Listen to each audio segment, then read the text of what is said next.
Praise the Lord. जय मसीह की। परमेश्वर आपको आशीष दे। मैं विश्वास करता हूँ कि निश्चय आज आप परमेश्वर के वचन से आशीष को प्राप्त करेंगे और आज आपके जीवन में एक बड़ा बदलाव होगा और आप आज एक नए स्तर पर चले जाएंगे, एक नए मुकाम पर चले जाएंगे और आप जानेंगे कि परमेश्वर आपसे कैसा प्रेम करता है। भाइयों और बहनों, आज का विषय है आत्मा के फल। गलातियों की पुस्तक 5:22 से लिया गया है। आत्मा के फल। और हम आत्मा के फलों में पहला फल देखते हैं प्रेम। और हम देखते हैं प्रेम कि जब बात आती है तो हम देखते हैं कि जैसा आत्मा हमसे प्रेम करने के लिए कहता है, जैसा आत्मा के प्रेम को हमें लोगों तक, अपनों तक लेकर जाना है, वैसा प्रेम हम नहीं करते हैं। जब आपके अंदर आत्मा के द्वारा जो पहला फल है प्रेम का कार्य जब शुरू होगा तो उसके क्या पहचान होगी? आप अपने ही हितों की चिंता नहीं करेंगे। आप अपने हितों की चिंता नहीं करेंगे। आप निरंतर दूसरों के हितों की चिंता करेंगे।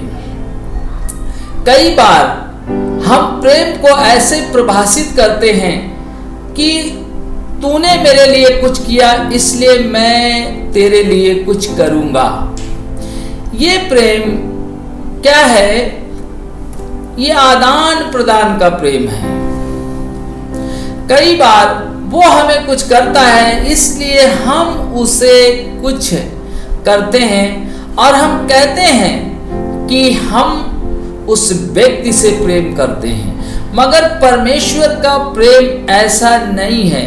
परमेश्वर का प्रेम जो आत्मा का फल है प्रेम, वो कैसा है? वो अपने ही हितों की चिंता नहीं करता, वो अपने हितों का ध्यान नहीं रखता, वो दूसरों के हितों का ध्यान रखता है और वो निरंतर कुछ ऐसा करना चाहता है जो एक ऐसे व्यक्ति को जिसे आपकी जरूरत है, जिसके जीवन में दुख है, जिसके जीवन में पीड़ा है, जिसके जीवन में तमाम प्रकार की समस्याएं हैं, उन्हें कोई प्यार करने वाला नहीं है। आप जब आत्मा के पहले फल को पा जाते हैं तब आप लोगों को प्रेम करने वाले बन जाते हैं। तब आप किसी का इंतजार नहीं करते, किसी से पूछते नहीं हैं। आपके हृदय में एक बोझ आ जाता है, आपके मन में एक ऐसी बात आ जाती है और आप दूसरों के हितों की चिंता करते हैं। ज्यादातर मैंने लोगों को देखा है, जब मसीह लोगों की बात कर रहा हूँ, जब वो कलीसियाओं में आते हैं, जब उनके फोन आते हैं, वो निरंतर यही बात कहते हैं, भैया मेरा ये काम कब होगा? भैया मेरे पास तो अभी 10,000 की इनकम है, क्या मेरे पास 50,000 की मंथली इनकम नहीं होगी? सही बात है, आपके पास 50,000 की इनकम नहीं, 1,00,000 की इनकम होनी चाहिए। मगर जो पैसा आपके पास आएगा, परमेश्वर जो आपको धन देगा, आप उस धन से ऐसो आराम करना चाहते हैं। आप आत्मा के पहले फल का अपने जीवन में कोई कार्य करना नहीं चाहते। आप क्या करते हैं? आप सोचते परमेश्वर मुझे बहुत ज्यादा दे, और बहुत ज़्यादा दे, ये अच्छी बात है, मगर वो बहुत ज़्यादा क्यों चाहिए आपको? प्रेम में हम बस यही देखते हैं, हम अपने पत्नी, बच्चे, घर, मकान, अपनी सारी चीज़ों के इर्द गिर्द, अपने रिश्तेदार, अपने भाई बहन, इसी में घूमते रहते हैं। परमेश्वर का जो पहला फल है प्रेम, वो सीमित नहीं है, वो असीमित है और वो उन लोगों के लिए है। ये जब आपके अंदर पवित्र आत्मा का पहला फल लगेगा, आप दूसरों को अपने जैसा प्रेम करने लगेंगे, अपने लोगों की तरह प्रेम करने लगेंगे। आपको अपने बच्चे पे पैसा खर्च करना, आपको अपने लोगों को खिलाना, आपको अपने लोगों को ले जाना, आपको अपने लोगों की मदद करना कितना अच्छा लगता है। मगर जब आपके अंदर पवित्र आत्मा का पहला फल लगता है और वो प्रेम फिर अपने जैसे लोगों, जैसे आपका बेटा, बेटी, आपकी पत्नी, आपके रिश्तेदार, ऐसे ही आप एक दुखी व्यक्ति को, एक लाचार व्यक्ति को, एक परेशान व्यक्ति को, जो बिल्कुल ही असहाय है, आप उसे अपने जैसा प्रेम करते हैं, अपने लोगों के जैसा प्रेम करते हैं। पवित्र आत्मा का जो ये फल है, ये आत्मा का जो पहला फल है, आप ऐसा ही प्रेम करते हैं। आप दूसरों के हितों का ध्यान रखते हैं। कई बार हम देखते हैं जब कलीसिया में लोग आते हैं, कई बार हम देखते हैं जब हम सेमिनार में जाते हैं, वहाँ पे जब किसी चीज के लिए बोला जाता है आपको ये मिल जाएगा, आप लाइन में लग जाएं, तो हम क्या करते हैं? बहुत तेजी से, बहुत उतावली से हम ये सोचते हैं कि हमें मिल जाए। शायद वो आपके पास बुक हो, शायद वो चीज आपके पास हो, मगर आपके बगल में एक मसीह भाई खड़ा है, एक मसीह बहन खड़ी है जिसे वाकई सही जरूरत है, आप उसे आगे कर देते हैं। कब कर देते हैं? जब आत्मा का ये पहला फल प्रेम आपके अंदर बढ़ने लगता है, उमड़ने लगता है, तब आप दूसरों के हितों का ध्यान रखते हैं। आप दूसरों के हितों का ध्यान रखते हैं। आप अपनी ही लाभ की खोज नहीं करते हैं, आप दूसरों के लाभ की खोज करते हैं। और हम इसमें दो बातों को देखेंगे, पार्ट 1 और पार्ट 2। पहली बात देखेंगे, दूसरों का लाभ ढूंढना। जब आप पवित्र आत्मा के पहले फल को अपने जीवन में महसूस करना, जान पाना, कब आप समझ पाते हैं? जब आप दूसरों का लाभ ढूंढते हैं। मगर हम जब कलीसिया में आते हैं, हम अपने ही जीवन में, अपने बच्चों के लिए, अपने परिवार के लिए, अपने चीजों के लिए लाभ ढूंढते हैं। ये बुरा नहीं है, ये मानवीय प्रेम है। मगर आत्मा का प्रेम जो है, जो आत्मा का फल है, वो दूसरों के लाभ को ढूंढता है। कैसे मैं किसी व्यक्ति की मदद कर दूं, कैसे मैं किसी व्यक्ति को इस समस्या से बाहर निकाल दूं, कैसे मैं किसी व्यक्ति के लिए प्रार्थना करूं, कैसे मैं किसी व्यक्ति के लिए कुछ कर सकूं। भाइयों और बहनों, मैं आज आपसे कहना चाहता हूं, जब आपके अंदर आत्मा का फल होगा, आप अपने हितों की चिंता नहीं करेंगे, आप दूसरों के लाभ को ढूंढेंगे। और हम यहां पे देखते हैं वचन को, पहला कुरिन्थियों 10 अध्याय उसके 33 वचन में लिखा हुआ है, जैसा मैं भी सब बातों में सबको प्रसन्न रखता हूँ। कह रहा है, जैसा मैं सब बातों में सबको प्रसन्न रखता हूँ, और अपना नहीं परंतु बहुतों का लाभ ढूंढता हूँ। कह रहा है पौलुस, कह रहा है मैं अपना लाभ नहीं ढूंढता हूं। ज्यादातर लोग सिर्फ अपने लाभ को ढूंढते हैं। वो कलीसिया में वो चाहते हैं उनको सम्मान मिल जाए, वो कलीसिया में चाहते हैं हमें एक ऊंचा पद मिल जाए, वो कलीसिया में चाहते हैं हमें कोई ऐसी चीज मिल जाए। मैं आज आपसे कहना चाहता हूं, पौलुस कह रहा है मैं अपना लाभ नहीं ढूंढता हूं।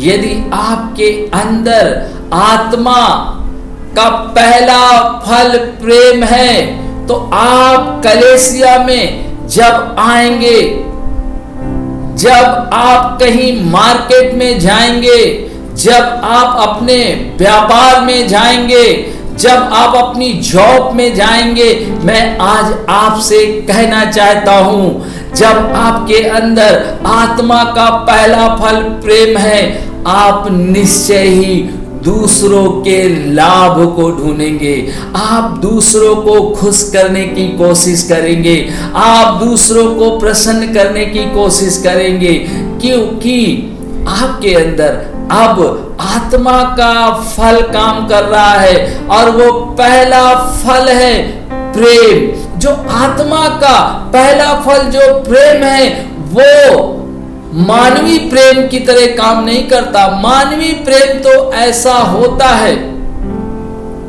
कि जब उसे कोई लाभ होता है, जब उसे कोई उससे फायदा मिलने वाला है, तब वो उस प्रेम को प्रकट करता है। मगर जब आपके अंदर आत्मा का पहला फल प्रेम होता है तो जानते हैं ये बात गलातियों 5:22 में लिखी है, पहला फल प्रेम है और आप दूसरों के लाभ को ढूंढते हैं। और हम देखते हैं कुरिन्थियों के वचन को एक बार फिर पूरा पढ़ेंगे।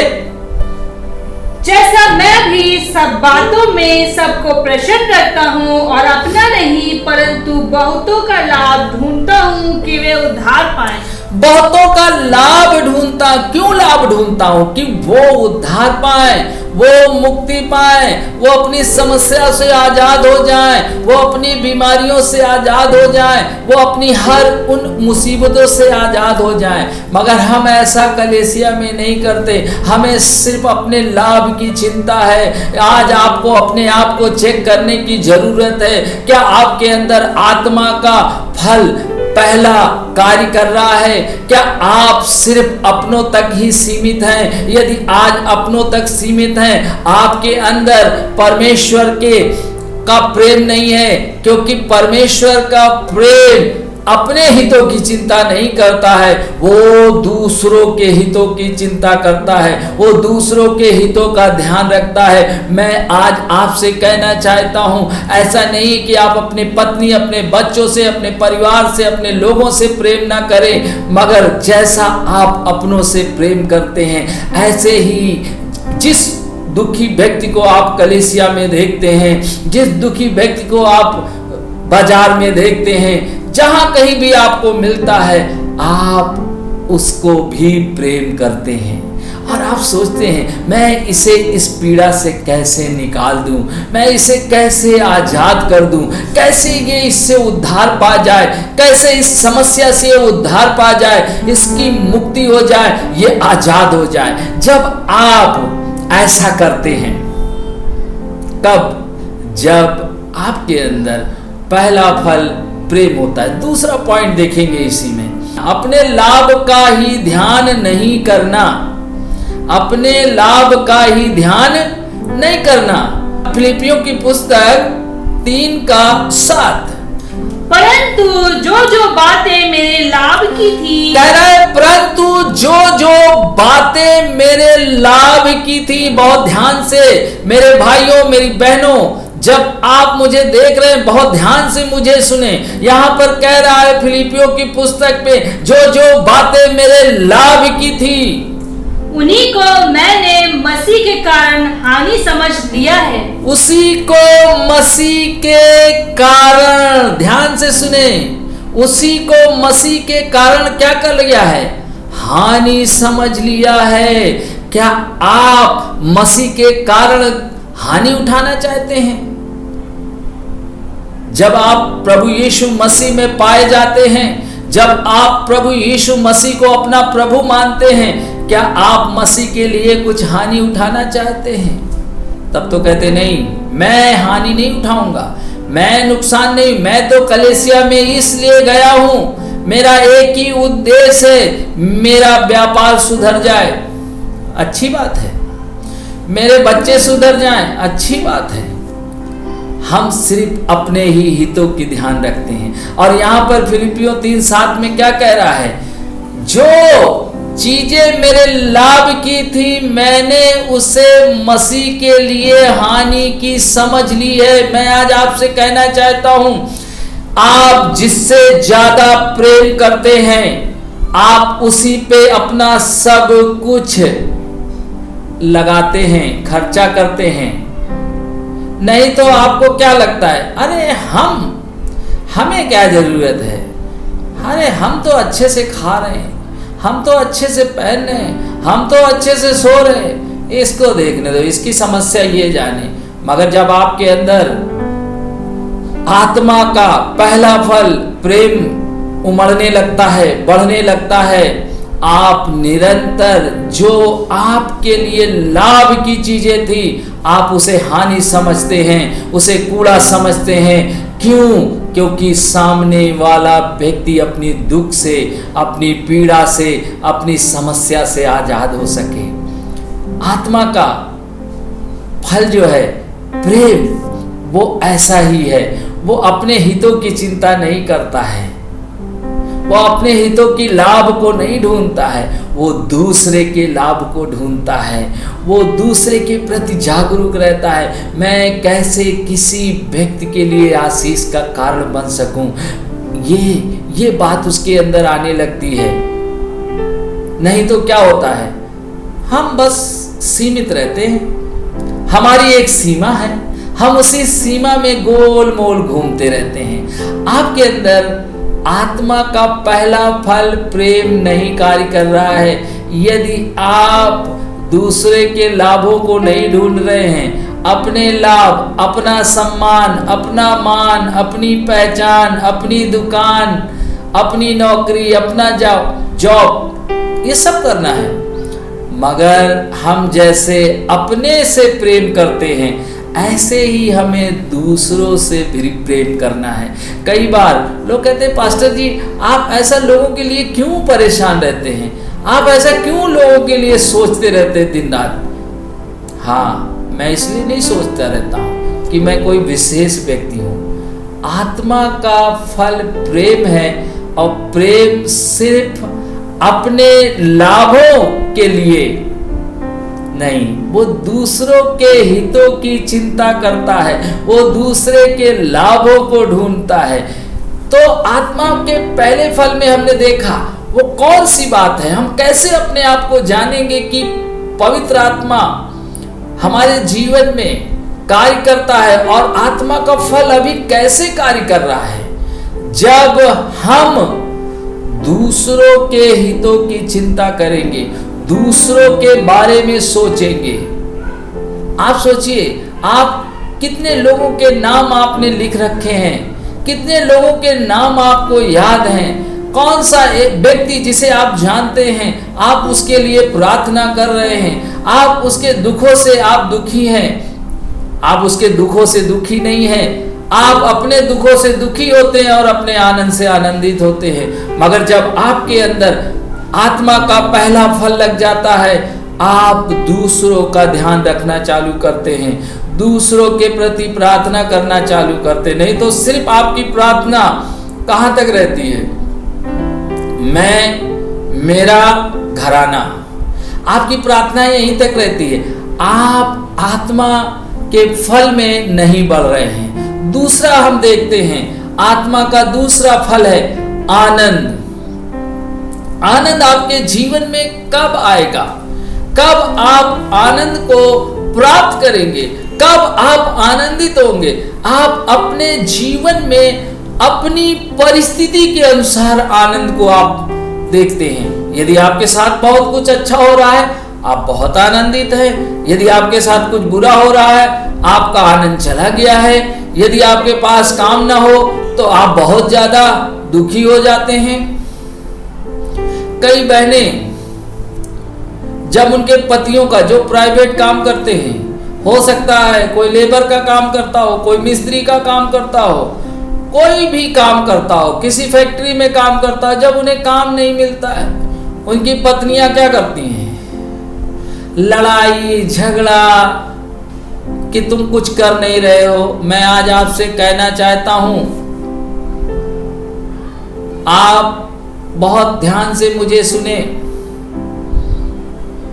आप के अंदर परमेश्वर का आत्मा का फल काम नहीं कर रहा है।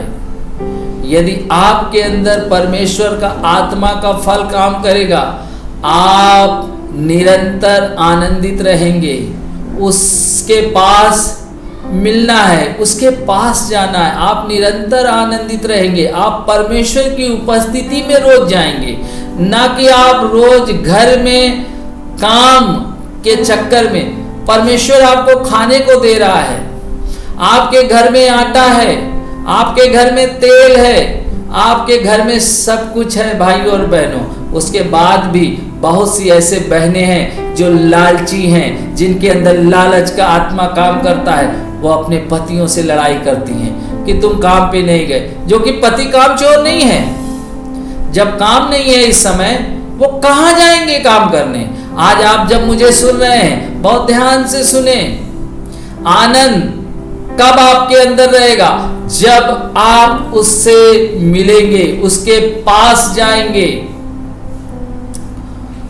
भजन संहिता 119 का 16, मैं तेरी विधियों से सुख पाऊंगा, मैं तेरी विधियों से सुख पाऊंगा और तेरे वचन को ना भूलूंगा। कह रहा मैं तेरे वचन को ना भूलूंगा। आपके अंदर जानते हैं आनंद क्या होगा? लिखा है, अपनी सारी चिंता यहोवा पर डाल दे, उसी को तुम्हारा ध्यान है। तुम काहे चिंता कर रहे हो? काहे चिंता कर रही हो? कैसे होगा? कौन होगा?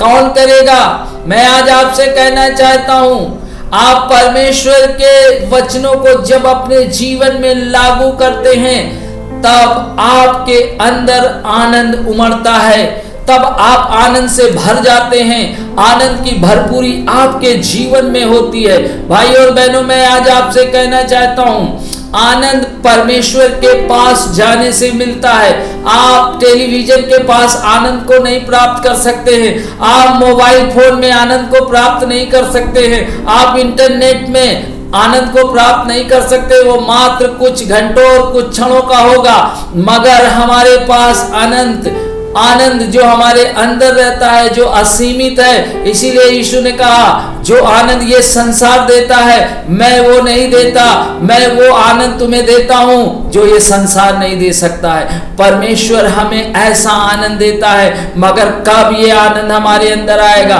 कब ये आत्मा का फल हमारे अंदर काम करेगा कि हम हर परिस्थिति में, हर समय आनंदित रह सके और हम कह सके कि हमारा परमेश्वर जीवित है। देखिए, हम जीवित परमेश्वर की आराधना करते हैं। इससे आपको पता होना चाहिए, आप जानिए, जब आप उससे कुछ कहते हैं, वो आपकी प्रार्थनाओं का उत्तर देता है, वो जीवित है। क्योंकि आज तक आप अपनी प्रार्थनाओं का उत्तर नहीं पाए। क्यों? क्योंकि जब आपने प्रभु यीशु मसीह पे भरोसा किया, जब आपने प्रभु यीशु मसीह पे अपना विश्वास किया, तो आपकी प्रार्थनाओं का उत्तर आने लगा। आपके जीवन में आनंद बना रहना चाहिए। क्यों? क्योंकि उसने कहा है, जिसने यहोवा की ओर दृष्टि की, उनका मुंह कभी भी काला ना होने पाया। मेरे भाइयों, मेरी बहनों, आज जब आप मुझे सुन रहे हैं, जब आप मुझे YouTube चैनल पर देख रहे हैं, यदि आपके अंदर आनंद नहीं है, वो परिस्थितियों के अनुसार, परिस्थितियां जैसी होती है वैसे यदि आपके अंदर आनंद रहता है, तो आप समझ लीजिए आप अभी आत्मा के इस फल को आप अपने जीवन में बढ़ता हुआ नहीं देख पा रहे हैं, बढ़ नहीं रहा है, आपको क्या करना होगा? उसके पास जाना होगा। उसके पास जाने का मतलब है परमेश्वर के वचन का पालन करना, उसकी आज्ञाओं का पालन करना। और जब आप उसकी आज्ञाओं का पालन करते हैं, मैं आपको बता दूं, परिस्थिति चाहे जैसी हो, समस्याएं चाहे जैसी हो, आपके अंदर आनंद बना रहेगा। और पौलुस इसी से कहता है, वो कहता है आनंदित रहो, और मैं फिर तुमसे कहता हूं कि आनंदित रहो। आत्मा का फल आनंद है, वो कभी भी आपके जीवन से जाएगा नहीं। जब आप सच्चे परमेश्वर को आप पकड़ लेंगे, जब आप उसकी ओर निहारेंगे, तब आपके अंदर होगा। आप तमाम सी बातों पर आप ध्यान लगाए हुए हैं, संसार की तमाम सी बातों पर आप अपने आप को केंद्रित कर रखा है, आपके अंदर आनंद नहीं होगा।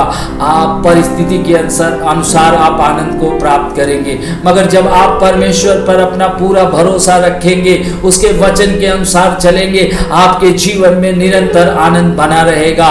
परिस्थितियां चाहे जैसी हो, मगर आपके अंदर आत्मा का ये फल काम करेगा। तीसरे फल को हम देखेंगे, और हम यहां पर देखेंगे तीसरा है शांति। प्रेम से एक दूसरे की सह लो। कह रहा है शांति, प्रेम से एक दूसरे की सह लो। आज हमारे अंदर ऐसा कोई जज्बा नहीं है, हमारे अंदर ऐसी कोई सोच नहीं है, हम ऐसा कभी अपने मन में सोचते भी नहीं है। हमारे अंदर तो एक ही बात है कि मैं इसकी बात को कभी भी सुनने वाला नहीं हूं। ये मुझे क्या बताएगा, ये मुझे क्या बताएगी। कई बार पत्नियां कहती, अरे ये मुझे क्या बताएंगे, इन्हें तो अकल ही नहीं है। यदि किसी का सर में कुछ समस्या हो जाए और वो पागल हो जाए, तो क्या उसका शरीर सही रीति से काम करेगा? नहीं करेगा।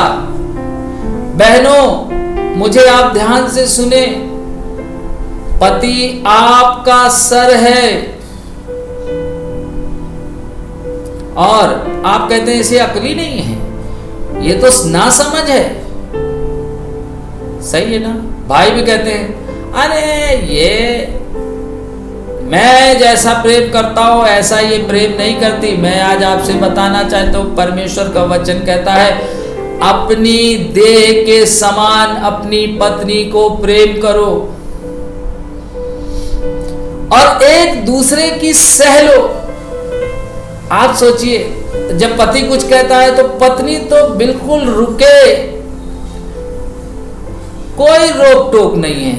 कितनी जल्दी उन्हें लगता है मैं बहुत सही हूं। मैं आज आपसे बताना चाहता हूं, आपके अंदर यदि आत्मा का फल काम कर रहा है, आप शांति को घर में लाएंगे या अशांति को घर में नहीं लाएंगे।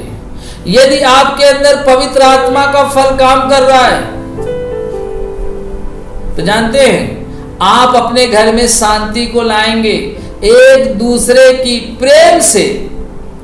हम जानते हैं कई बार कुड़कुड़ा के सहते हैं, सह तो रहे हैं मगर कुड़कुड़ा रहे हैं, मार कुड़कुड़ाए जा रहे हैं। अरे ये तो ऐसी है, ये ऐसी है, चुप पे बैठे। अरे भैया आपको क्या मालूम पास्टर भैया, ये तो जानते नहीं है कैसी है। पत्नी भी कह रही है, अरे क्या मालूम है, इनको तो जानते हो ये कैसे हैं, आपको क्या मालूम है, हम झेल रहे हैं इनको इतने सालों से। आप प्रेम से एक दूसरे को नहीं सह रहे हो। कई बार हम लोगों को सहते तो हैं, बहुत ध्यान से सुने, सहते तो हैं मगर प्रेम से नहीं सहते हैं। हम कुड़कुड़ा के सहते हैं और हमें क्या करना है, प्रेम से एक दूसरे की सह लो।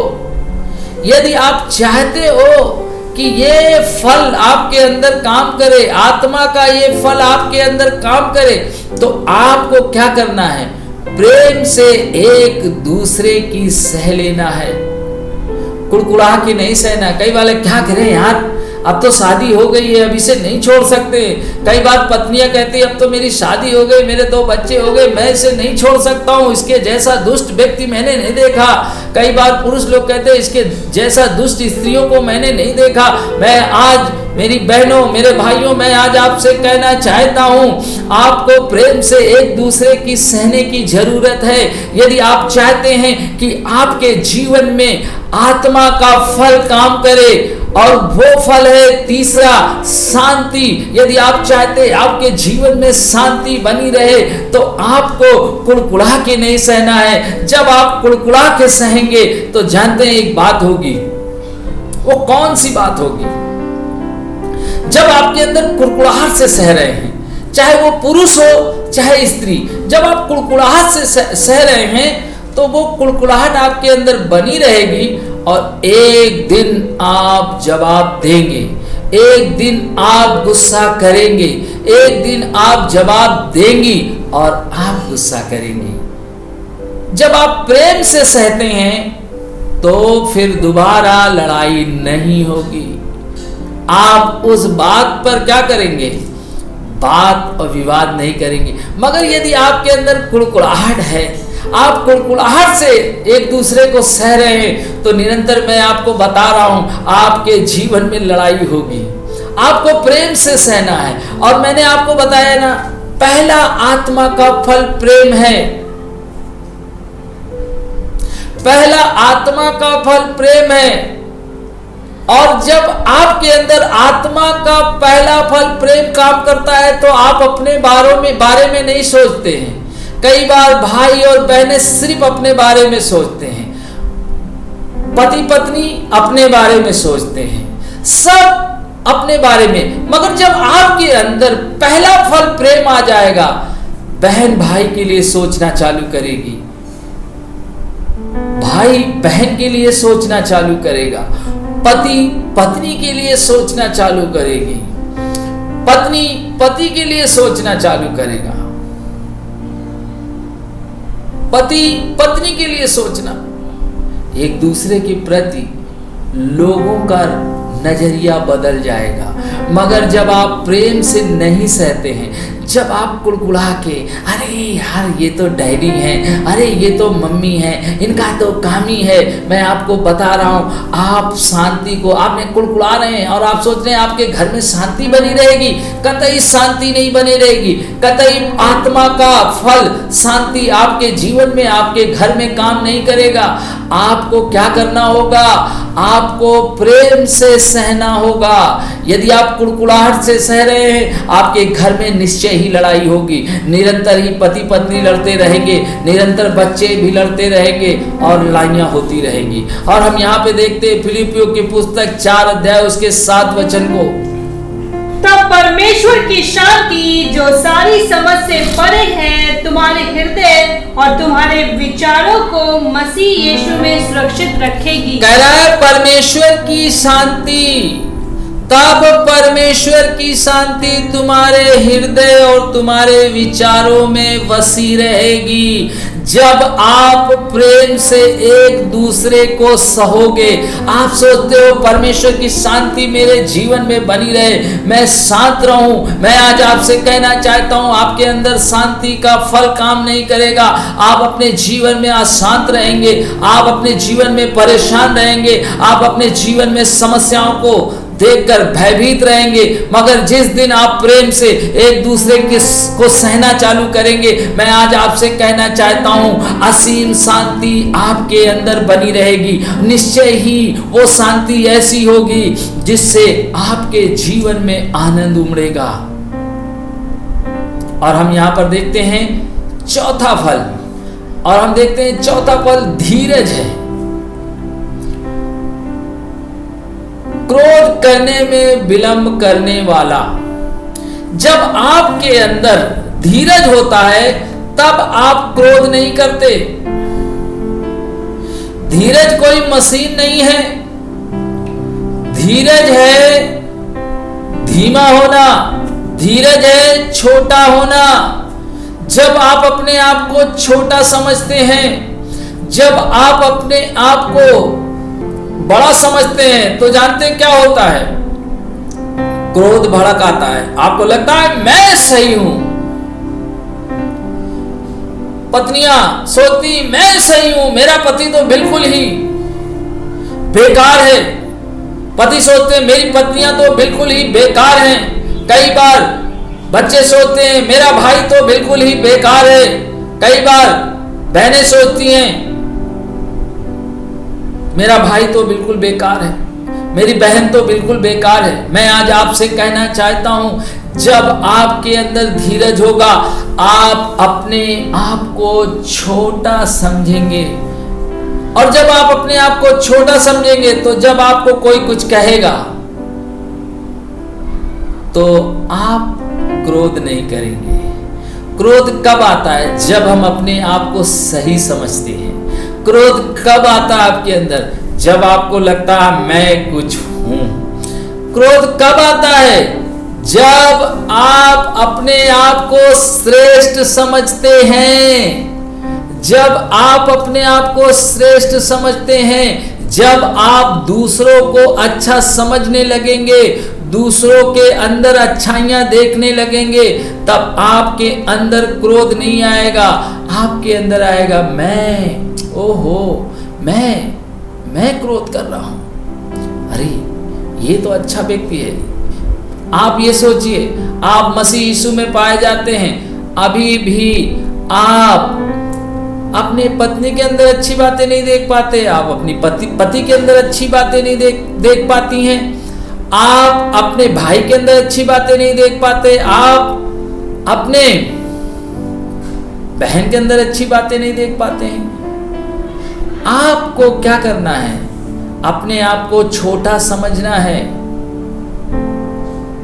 और जब आप अपने आप को छोटा समझते हैं, तब आपके अंदर पवित्र आत्मा का ये चौथा फल काम करता है, और वो है धीरज।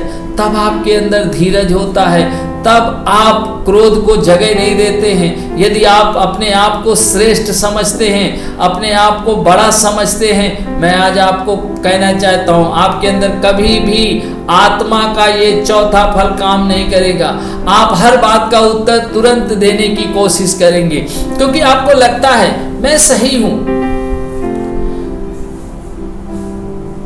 आपको लगता है मैं सही हूं। यदि अपने आप को छोटा बना ले तो निरंतर ही आपके अंदर धीरज कब काम करेगा?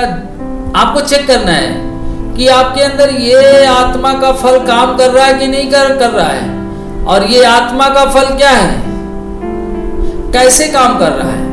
जब आप अपने आप को छोटा समझते हैं, तब आप क्रोध करने में धीमे हो जाते हैं, क्रोध करने में विलंब करते हैं, देरी करते हैं। नहीं तो आप क्रोध करने में बहुत तेज होते हैं। इसलिए आपको अपने आप को चेक करना है कि क्या मेरे अंदर धीरज का फल काम कर रहा है। और वो काम करेगा तो आप कभी भी अपने आप को श्रेष्ठ नहीं समझेंगे, अपने आप को बड़ा नहीं समझेंगे, अपने से ज्यादा सामने वाले को सम्मान देंगे, अपने से ज्यादा आप अपने पति को सम्मान देंगी, आप अपने पत्नी को सम्मान देंगे, आप अपनी बहन को सम्मान देंगे, आप अपने भाई को सम्मान देंगे, क्योंकि आप अपने से ज्यादा दूसरे को श्रेष्ठ समझेंगे। पवित्र आत्मा आपके जीवन में काम कर रहा है, आपको अपने आप को देखना है।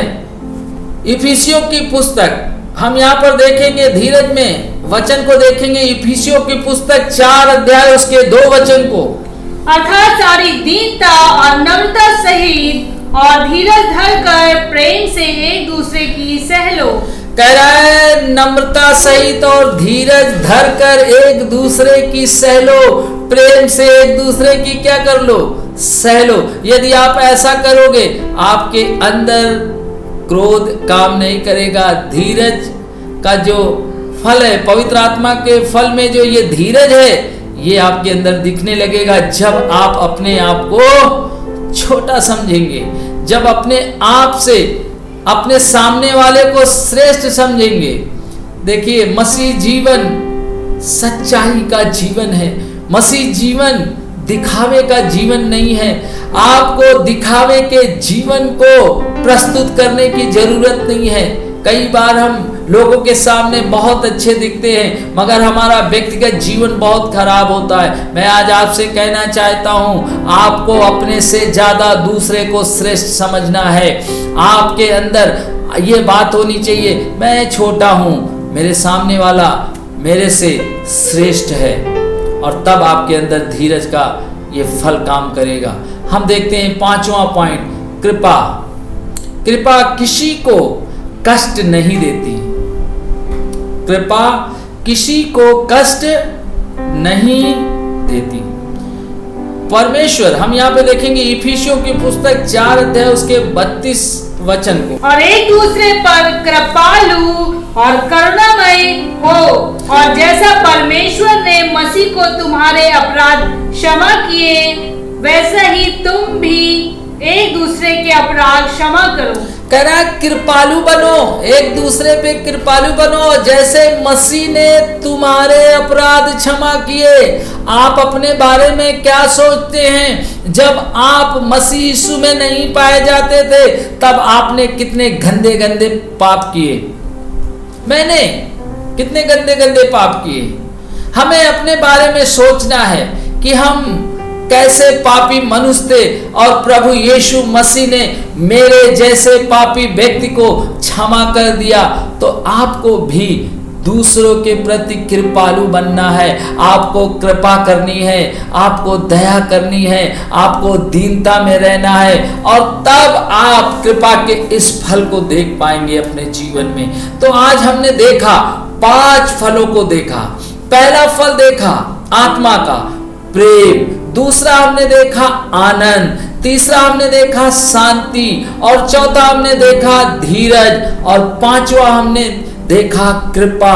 कृपा परमेश्वर का अनुग्रह ही आज आपको और मुझे बचाए हुए है। नहीं तो हमारे अंदर कोई भी ऐसी चीज नहीं है, कोई भी ऐसी बात नहीं है, कोई ऐसी खूबी नहीं है जो हम परमेश्वर के सामने कह सके कि हम सच्चे हैं। हम देखें, अपने आप को चेक करें, तो निरंतर हम कहीं ना कहीं परमेश्वर के विरोध में, परमेश्वर के वचन के विरोध में चले जाते हैं, और हम अपने जीवन में निरंतर समस्याओं को लेकर आते। मगर मैं आज आपसे कहना चाहता हूं, जब आपने आत्मा के इन फलों को देखा है और आपने इस पे सीखा है, मेरे भाई और बहनों, आपको सोचना होगा क्या आत्मा के फल आपके जीवन में काम कर रहे हैं कि नहीं।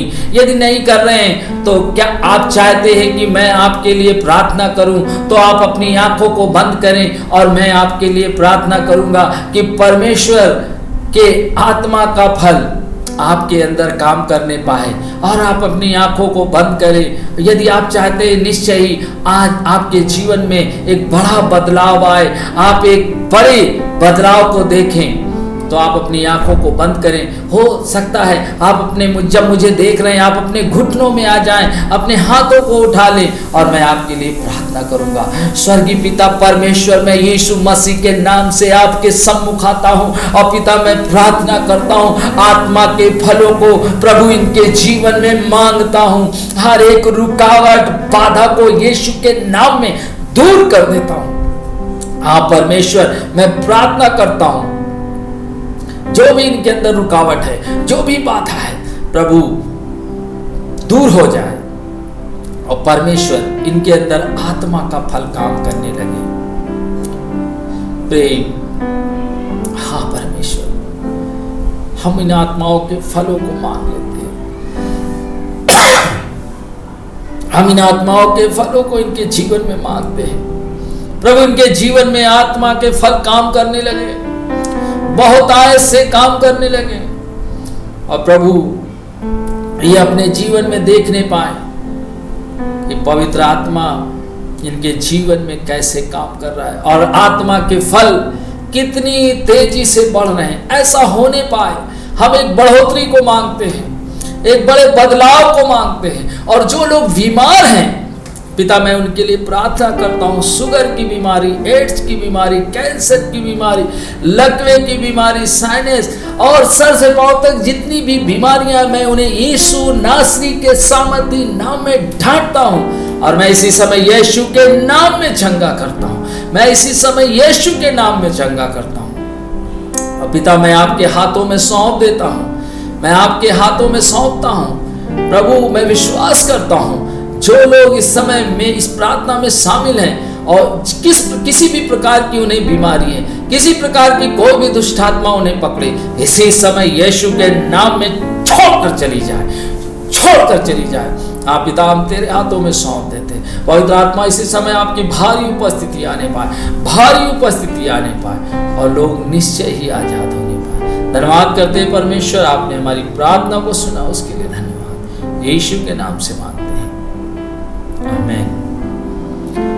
भाई और बहनों, मैं विश्वास करता हूं कि निश्चय ही परमेश्वर ने आज आपसे बात की है और आप अपने आप को आज जांचने और परखने पाए हैं कि क्या आत्मा के फल आपके जीवन में काम कर रहे हैं कि नहीं कर रहे हैं। यदि नहीं कर रहे हैं तो आपको निरंतर ही आप प्रार्थना की जरूरत है। आप प्रार्थना करें और अपने जीवन में एक बड़े बदलाव को देखें और आने वाले दिनों में निश्चय ही मैं विश्वास करता हूं कि आप एक बड़ी गवाही को देंगे और आप एक बड़े गवाह बनेंगे और परमेश्वर आपके द्वारा बहुत से लोगों के जीवन में आशीष देगा।